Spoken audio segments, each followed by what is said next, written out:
Good evening and Shabbat Shalom. This evening, Yehudit Ra'anan and Natalie Shoshana Ra'anan were released, mother and daughter. They were released by the terror organization Hamas, and they are now in the hands of the IDF and the security forces on Israeli territory. The two were abducted by the Hamas terror organization in the sudden murderous attack while they were visiting Kibbutz Nachal Oz on Saturday, October 7th. Gal Hirsch, who's in charge of all the MIAs and hostages, along with the IDF and security forces, greeted them, and they are now on their way to see their family. The family members of Yehudit and Natalie were informed by the IDF regarding all the details, and we're going to keep informing the Israelis and others about other details. The entire security establishment, as well as the IDF, will continue to do everything they can in order to bring back those who are missing and to bring back the hostage, to find those who are missing and to bring back the hostages home.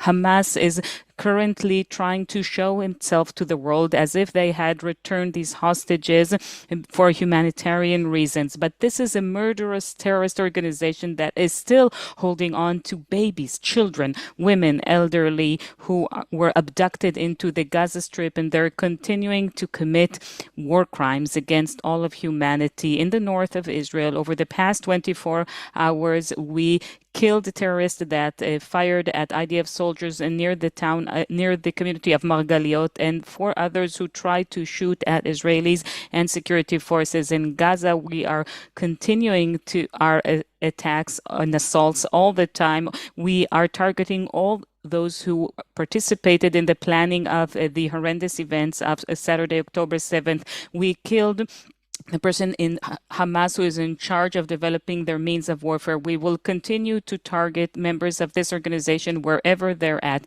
and we are gearing for the next stages of this war. The war will continue for many more weeks, and we have some difficult challenges and difficult times ahead of us. Currently, hundreds and thousands of reservists, as well as IDF soldiers and members of the Israeli security establishment, are at work. They come from all parts of Israeli society. They are all together for the state of Israel. Any questions, please? Sir, are there any contacts for the release of other hostages? Does it have to do with the issue of humanitarian aid that is supposed to enter the Gaza Strip, for example, humanitarian aid in exchange for the release of some of the women hostages? We are currently in an effort. It is a top priority for Israel to bring back the hostages and to locate and find all those who are MIAs. The effort is on the intel level, on the civilian level, the military levels. We are exhausting every option. And along with that, we're continuing our warfare against Hamas, and we are preparing for the next stage in this war. As we're speaking, the crossing points are closed. No equipment is currently entering the Gaza Strip, and I am going to inform everyone once the IDF and the Israeli government decide otherwise. When you're talking about the efforts regarding the release of all hostages, are you also referring to Israeli hostages who have been held by Hamas in the Gaza Strip for several years? Your question regarding the Israeli civilians and the Shaul family and Golden family who have been in Gaza even since before this current event, and the answer is yes, all those who were abducted. Any more questions? So good evening then, and Shabbat Shalom.